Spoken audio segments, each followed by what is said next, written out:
मेरे भाइयों, अगर मैदा ठीक करना चाहते हो ना, अगर मैदा ठीक करना चाहते हो तो सिर्फ पकाना ठीक करो और खाना खाने से आधा घंटा पहले पानी पियो, 1.5 घंटा बाद पानी पियो। एक लुकमे को इतना चबाओ जितने आपके दांत हैं। कितने दांत हैं? जब आप एक लुकमे को 32 बार चबाओगे, बताओ वो खाना क्या बन जाएगा? हमारे यहाँ खाने को चबाया नहीं जाता। देखो 32 बार चबाने के पीछे वजह क्या है?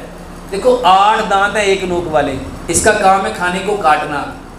8 दांत है 2 नोक वाले, इसका काम है खाने को फाड़ना। 8 दांत है 3 नोक वाले, इसका काम है खाने को चीरना।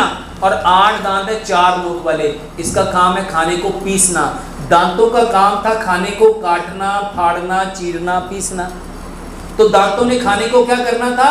काटना भी था, फाड़ना भी था, चीरना भी था, पीसना भी था। कब?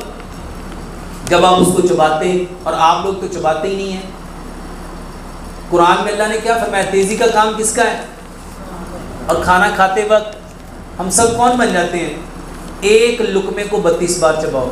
मेरे मोहतरम भाइयों, जब आप एक लुकमे को 32 बार चबाओगे ना, सबसे पहले आपका सब्र बढ़ेगा, फिर आपका सुकून बढ़ेगा, फिर आपका बर्दाश्त और हौसला बढ़ेगा।